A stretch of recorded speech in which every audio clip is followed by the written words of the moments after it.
दोस्तों Jayaprakash power ventures limited की बात करें तो यहाँ पे बहुत बड़ी अपडेट निकल के आ रही है। जेपी पावर के इंडिपेंडेंट डायरेक्टर ने रेजिग्नेशन दिया है। क्या है इसके पीछे की वजह, उसको समझने की कोशिश करेंगे इस वीडियो के माध्यम से।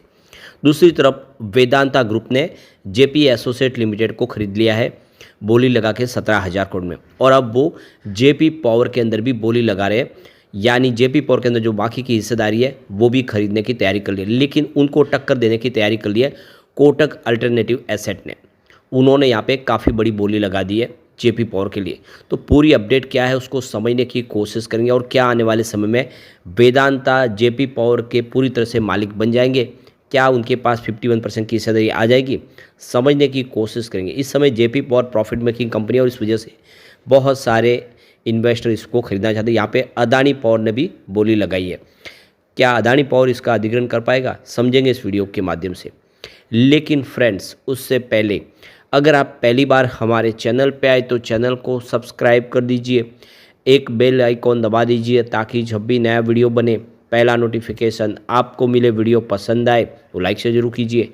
चलो फ्रेंड्स वीडियो स्टार्ट करते हैं। मैं हूँ आपका दोस्त एस.बी. दवे और हमारे अपने चैनल ऑनलाइन कमाई में आपका बहुत बहुत स्वागत है। तो सबसे पहले जेपी पावर के कारोबार की बात करें तो देख सकते हो कि 19.31 पर क्लोजिंग देखने को मिली, जहाँ पे 0.31% की तेज़ी थी।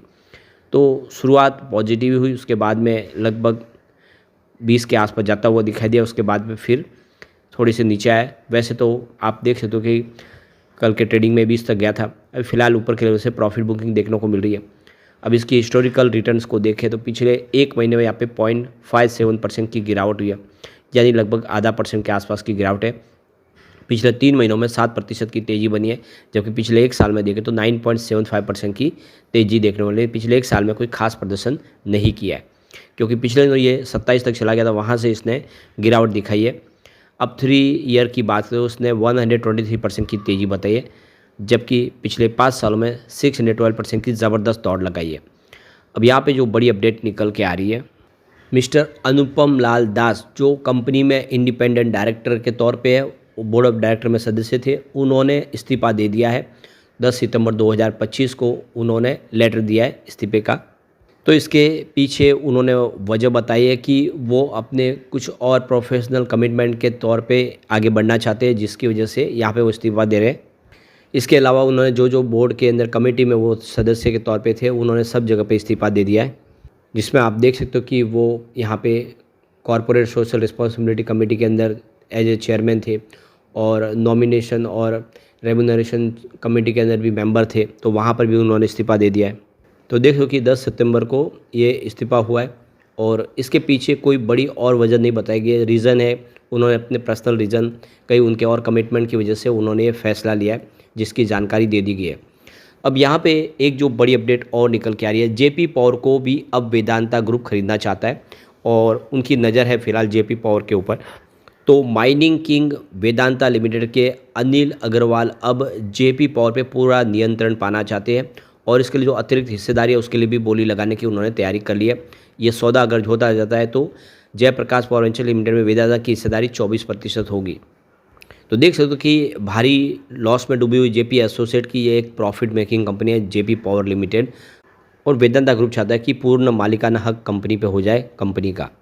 तो बिजनेस लाइन अखबार की जो रिपोर्ट जो निकल के आया उसके अनुसार वेदांता अतिरिक्त हिस्सेदारी खरीदने के लिए बोली लगाने की तैयारी कर रही है, जिसमें वेदांता समूह को कंपनी की पूरी तरह से नियंत्रण मिल जाएगा। तो हाल में ही जेपी एसोसिएट को 17,000 करोड़ की बोली लगा के सबसे बड़ी उन्होंने जीता है। अदानी ग्रुप के साथ उनकी अंतिम टक्कर हुई, जिसमें उन्होंने अदानी ग्रुप को पछाड़ा और ये हिस्सेदारी उन्होंने ले ली। अगर ये सौदा होता है तो वेदांता की जेपीवीएल में 24% की हिस्सेदारी है वो हो जाएगी। तो 24% की हिस्सेदारी तो जेपी एसोसिएट लिमिटेड से सीधी उनको मिलने वाली है, लेकिन यहीं पर वो रुकने वाले नहीं है। उन्होंने आगे का प्लान बनाया है। वेदांता लगभग 3,800 करोड़ रुपये के अनिवार्य रूप से परिवर्तनीय अधिमान्य शेयर यानी सीसीपीएस के लिए भी बोली लगाने पर विचार करें, जो वर्तमान में आईसीआईसीआई बैंक के पास जेपीवीएल के ऋणदाताओं के तौर पे उनके पास है।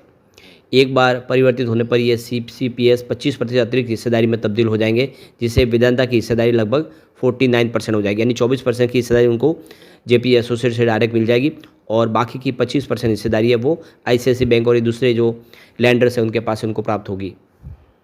इससे भी ज़्यादा दिलचस्प बात यह है कि सेबी के नियमों के अनुसार यदि वेदांता इस सीमा को पार कर जाता है तो 26% अतिरिक्त हिस्सेदारी के लिए एक खुली पेशकश शुरू हो जाएगी। इसका मतलब है कि Vedanta Jaiprakash power ventures limited का बहुमत नियंत्रण उनके पास आ जाएगा। तो इस मामले से परिचित एक बैंकर ने कहा कि सीसीपीएस पर चर्चा अगले सप्ताह की शुरुआत में हो सकती है और जेपी एसोसिएट लिमिटेड के कुछ बोलीदाताओं ने पहले ही संकेत दे दिया है कि वे सीसीपीएस प्रक्रिया में भाग नहीं लेंगे, जिससे वेदांता के लिए रास्ता खुला रहेगा।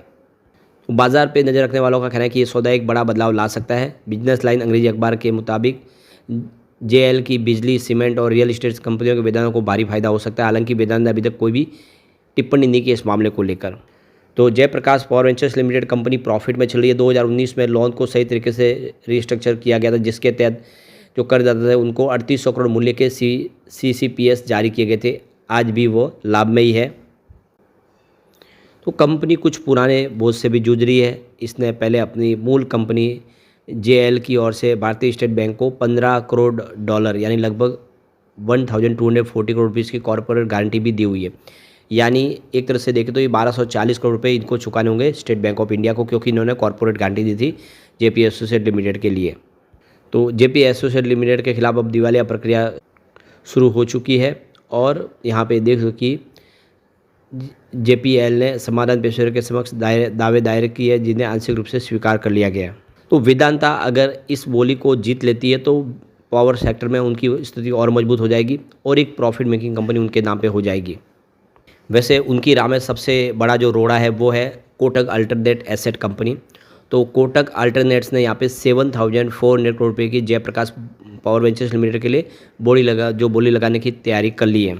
तो यहाँ पे काफ़ी बड़ी बोली कोटक अल्टरनेट एसेट लगाने की तैयारी कर रहा है। तो ये देख सकते हो कि वेदांता इस रेस में है, लेकिन उसको टक्कर मिल रही है अब कोटक से।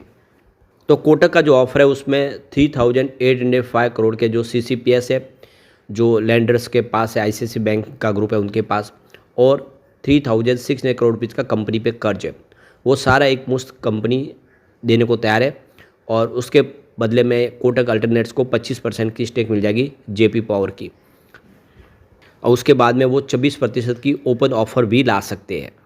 तो देख सकते हो कि कोटक यहाँ पे बड़ी रेस में तैयार है, लेकिन यहाँ पे बोली लगाने वालों में अदानी ग्रुप भी शामिल है। जेपी पावर की टोटल इस समय पावर जनरेशन कैपेसिटी 2.2 गीगावाट के आसपास है और 2 थर्मल पावर प्लांट है और 1 हाइड्रो इलेक्ट्रिक पावर प्लांट है इनके पास, और अब कंपनी सोलर प्रोजेक्ट भी शुरू करने जा रही है मध्य प्रदेश में।